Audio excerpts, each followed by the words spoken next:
हम लोग देखेंगे क्वाड्रेटिक इक्वेशन। तो सबसे पहले समझते हैं क्वाड्रेटिक इक्वेशन बोलेंगे किसको, और इसमें हमें क्या क्या टॉपिक कवर करेंगे उस चीज को समझते हैं। हम इसमें देखेंगे कि क्वाड्रेटिक इक्वेशन क्या है, इसके रूट्स कैसे निकालते हैं, नेचर ऑफ रूट्स कैसे डिसाइड होता है, और हम इस पे स्टोरी क्वेश्चन देखेंगे कि कैसे हम बाकी क्वेश्चंस को सॉल्व करें। Fine, thank you. देखो हमारा क्वाड्रेटिक इक्वेशन, ठीक है। अ लीनियर इक्वेशन, कैसे इक्वेशन, ध्यान से समझ लो, इसमें लिखने की बहुत ज्यादा जरूरत नहीं है क्योंकि टाइम नहीं बचा है। A linear equation in a one variable having power 2ax square plus bx plus c is equal to 0, this equation is called quadratic equation. इसको हम लोग कौन सा इक्वेशन बोलेंगे, क्वाड्रेटिक इक्वेशन, QUADRATIC इक्वेशन, ठीक है। अब क्वाड्रेटिक इक्वेशन में हमें सबसे पहले निकालना होगा कि हम x की वैल्यू निकालते हैं, यानी कि जीरोस निकालेंगे इसके। तो जीरोस दो मेथड से, एक फॉर्मूला बेस है और एक हम फैक्टराइजेशन मेथड से करेंगे, दोनों मेथड सीखेंगे। तो सबसे पहले हमें यहां पे निकालना होता है कि जो जीरोस होंगे, नेचर ऑफ जीरोस, या हम कहें नेचर ऑफ रूट्स, दोनों एक ही बात है। इसको कैसे करेंगे सॉल्व, देखो हम यहां पे निकालते हैं डिस्क्रिमिनेंट। क्या निकालते हैं, डिस्क्रिमिनेंट, जिसको हम लोग डी से जनरली रिप्रेजेंट करते हैं, कई बुक में कैपिटल लेटर से, कई बुक में स्मॉल लेटर से। क्या होगा, इसका फॉर्मूला होता है बी, इस इक्वेशन में जो आपका बी है, बी स्क्वायर माइनस 4ac, इसकी जो वैल्यू आएगी वही डिसाइड करेगा कि कैसा हमारा नेचर ऑफ रूट्स होगा। एग्जांपल फॉर एग्जांपल हम यहां पे देखते हैं, देखिए जैसे एग्जांपल हम ले, यहां पे हमने लिखा 2x square minus 7x plus 6 is equal to 0। तो यहां पे a is equal to 2, b is equal to minus 7 है, स्टैंडर्ड से हम कंपैरिजन कर लेंगे, और c इज इक्वल टू है 6। तो यहां पे अब डिस्क्रिमिनेंट कैसे निकालेंगे, d की वैल्यू क्या हो जाएगी, b square minus 4ac is equal to, b की जगह पे क्या है, माइनस 7 का होल स्क्वायर हो जाएगा, क्या होगा, माइनस 7 स्क्वायर माइनस 4ac। तो अब हम देखते हैं a की जगह पे क्या है हमारे पास, a की जगह पे हमारे पास है 2, तो इनटू में लिखेंगे 2, और c की जगह पे क्या है 6, तो यहाँ पे हम लिखेंगे 6। तो ये हो जाएगा 7 7 जा 49, और माइनस माइनस प्लस, माइनस 4 2 जा 8, 6 जा 48। तो d की वैल्यू कितनी आ गई, 1। अब यहां तक तो ठीक है कि हमारी d की वैल्यू 1 आ गई। इसके आगे अब हम कैसे डिसाइड करेंगे कि इसका नेचर ऑफ रूट्स कैसा होगा। हमने यहां पे 3 केस मिलेगा। इफ, हम इसको बोलेंगे case first, if discriminant is greater than 0, then हमें क्या मिलेगा, फिर रियल रूट्स मिलेंगे एंड अनइक्वल, इक्वल रूट्स नहीं मिलेंगे, ठीक है। केस दूसरा क्या हो सकता है, या तो ये पॉजिटिव आएगा या फिर 0 आएगा। क्या आएगा, इफ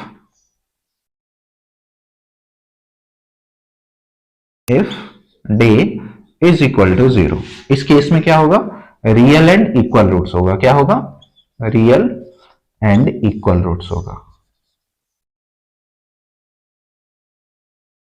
एंड इफ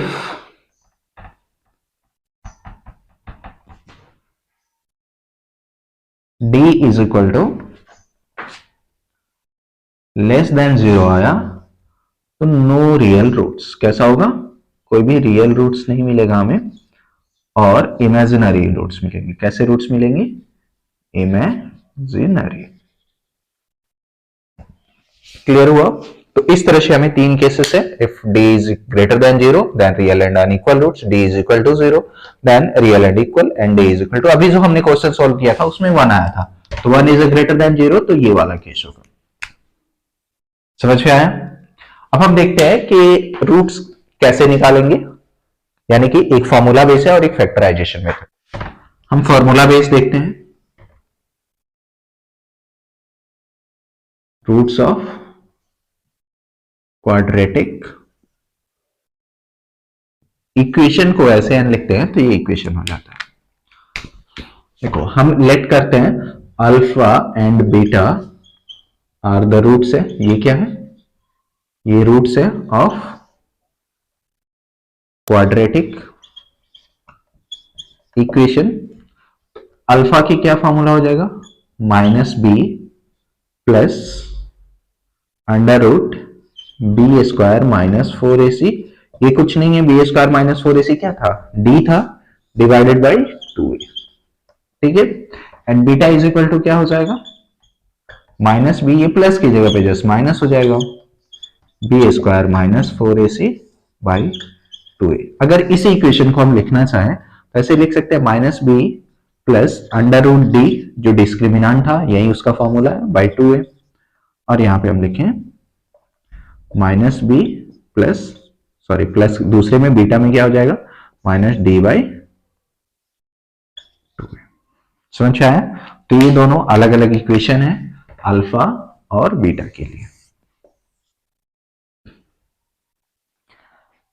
यहां तक समझ में आया? अब हम देखते हैं कि प्रोडक्ट ऑफ द रूट्स क्या होगा। क्या होगा, अल्फा और बीटा को मल्टीप्लाई कर देंगे तो क्या होगा, एंड दूसरा अल्फा प्लस बीटा कर देंगे तो क्या होगा। ध्यान से देखना है, देखो अगर इस दोनों इक्वेशन को हम ऐड करने की कोशिश करें तो देखो डिनोमिनेटर सेम है ना, एलसीएम सेम है, ये प्लस में ये माइनस में, ये कैंसिल आउट हो जाएगा और आ जाएगा माइनस 2b बाई 2a। क्या आ जाएगा, alpha plus beta minus 2b by 2a, 2 cancel हो गए तो इसकी वैल्यू आ जाएगी माइनस b बाई a। यहां तक समझ में आया? अब देखो हम इसको मल्टीप्लाई कर दे, क्या करें, मल्टीप्लाई कर दें तो देखो कुछ नहीं, ये a plus B into A minus B में है तो A square minus B square हो जाएगा, और यहाँ पे बाई 2a है तो ए कैंसिल हो जाएगा, हमारा टर्म क्या बचेगा, c बाई ए। क्या बचेगा, तो हमारा अल्फा इंटू बीटा क्या हो जाएगा, c बाई ए। तो इसे भी लर्न कर लेना है। ये चार है फॉर्मूले बेस, ठीक है, कोई कंफ्यूजन? अभी हम लोग एग्जांपल भी देखेंगे कि इस पे कैसे एग्जांपल सॉल्व करते हैं। अब जस्ट ये फॉर्मूला नोट कर लो, फिर हम एग्जांपल इसे बता रहे हैं। हम फिर से वही इक्वेशन ले रहे हैं ताकि आपको पता चल जाए कि इसमें रियल रूट्स कैसे आने हैं। 2x स्क्वायर, ये एग्जांपल है फॉर्मूला बेस का, 2x square minus 7x plus 6 is equal to 0। तो हमें अल्फा की वैल्यू निकालनी है तो क्या होगा, माइनस बी की जगह पे क्या है, माइनस 7 पहले से, प्लस अंडर रूट डी, तो डी की वैल्यू कितनी आई थी, 1 डिवाइडेड बाई 2 इंटू, यहाँ पे ए की जगह पे क्या है, 2 है। यहां तक बात समझ में आई? तो देखो 1 का स्क्वायर रूट क्या होता है, 1 होता है, minus minus plus 7 plus 1 by 2 two जा 4, यानी कि 2 आया। पहला रूट्स क्या आया, देखो ये हो जाएगा 8 by 4 equal to 2।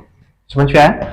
Similarly beta की जगह पे क्या हो जाएगा, देखो minus 7 minus under root 1 by 2 into a, यानी कि 2, तो ये हो जाएगा 7 माइनस 1 बाई 4 यानी कि 6 बाई 4, दैट इज दूसरा रूट क्या होगा, 3 बाई 2। तो देखो दोनों रियल रूट्स है एंड अनइक्वल है। समझ में आ गया कैसे यूज करना है फॉर्मूले को?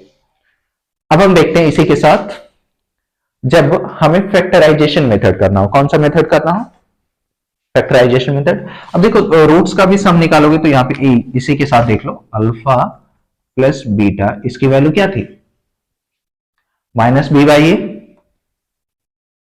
यही था ना। अब देखो b की वैल्यू क्या है, माइनस 7, हम इन दोनों को ऐड करेंगे तो क्या आएगा, देखो 2 है और ये 3 बाई 2 है, यानी कि 7 बाई 2 आना चाहिए, ठीक है। तो अब यहाँ पे देखो माइनस बी की वैल्यू क्या है, माइनस 7, और ए की वैल्यू क्या है 2, 7 बाई 2 आ गया, ठीक है। और अल्फा इंटू बीटा करेंगे तो दोनों को हम मल्टीप्लाई करेंगे तो देखो 2 कैंसिल हो जाएगा, 3 आना चाहिए, वैल्यू क्या होती है c, यानी कि 6 8 क्या होती है वैल्यू, पहले फॉर्मूला लिख लो, c बाई ए, c की जगह पे क्या है 6 और a की जगह पे क्या है 2, देखो 3 आता है। समझ में आया? तो इस तरह से हमें जो भी क्वेश्चन आएगा उसमें यूज करना है। अब हम देखते हैं जो लास्ट मेथड है यानी कि फैक्टराइजेशन मेथड, इसको कैसे सॉल्व करेंगे। 2x² हम फिर से वही इसलिए ले रहे हैं बार बार ताकि आपको एक ही क्वेश्चन पे समझ में आ जाए कि अलग अलग मेथड पे हम कैसे लगा रहे हैं। ठीक है, ये हो गया हमारा। हम क्या करते हैं, इसको बहुत ध्यान से समझना, सबसे डिफिकल्ट यही होता है क्वाड्रेटिक में, ये और स्टोरी क्वेश्चंस। तो देखो हम क्या करेंगे, a और c का फैक्टर निकाल लेंगे। क्या निकालेंगे? फैक्टर। तो a और c कितना हो जाएगा 6 और 2 तो हो जाएगा 12। इसका फैक्टर निकाल लेंगे, 6 हो गया, 2 से 3 हो गया, 3 से 1 हो गया। अब हमको इसको इस फॉर्म में अरेंज करना है ताकि -7 आ जाए, प्लस माइनस करने पे 7 आ जाए। अब देखो 2 2 4 और 3, हमें पता है दोनों को ऐड करेंगे तो क्या आएगा -7, हमें माइनस लाना है तो माइनस होगा। अब ध्यान क्या रखना है कि इसको कैसे डिसाइड करेंगे कि इन दोनों को सम करने पे यहां पे -b आना चाहिए और इन दोनों को मल्टीप्लाई करने पे वापस हमारा ac आना चाहिए। तो 4 3 क्या हो जाएगा 12 और माइनस माइनस प्लस, तो इतना ध्यान रखना है। देखो अब हम क्या करेंगे, 2x², एक बार फिर से समझ लो, फैक्टर करेंगे, फैक्टर को उस फॉर्म में अरेंज करेंगे ताकि हमारा सम ये है और इन दोनों का मल्टीप्लीकेशन ac है। तो 2x² हो गया। अब देखो हमने 7 को कैसे ब्रेक कर सकते हैं, -4x और -3x लिख सकते हैं, +6। यहां तक बात समझ में आई, इज इक्वल टू 0। यहां से हम देखो 2x कॉमन ले सकते हैं, x -2 बचेगा, यहां से -3 कॉमन ले सकते हैं तो x -2 बचेगा, इज इक्वल टू 0। ये रफ वर्क मैं मिटा दे रहा हूं। अब समझो 2x कॉमन ले लिया तो यहां पे बचा x, यहां पे बचा -2, बस -3 ले लिया तो बचा x और माइनस इंटू माइनस प्लस और 3 2 6। समझ में आ गया? अब देखो हम क्या करेंगे, x -2 दोनों में कॉमन है, कॉमन ले लेंगे, हमारा क्या बचेगा 2x -3। तो दो रूट्स आएंगे, इज इक्वल टू 0। तो x -2 is equal to 0, that is x की वैल्यू क्या आ गई 2 और 2x -3 इज इक्वल टू 0, तो x की वैल्यू क्या आ गई 3/2। देखो यही आया था ना, हमने जब फॉर्मूले से भी सॉल्व किया था। तो ये है हमारा all about the quadratic equation. अब इस पे आते हैं स्टोरी क्वेश्चन, जो आपको थोड़े से दिमाग लगाने होते हैं और एक स्टोरी क्वेश्चन जरूर आपके एग्जाम में आएगा 10th पे, उसको फोकस करते हैं और अच्छे से सीखते हैं कैसे करना है।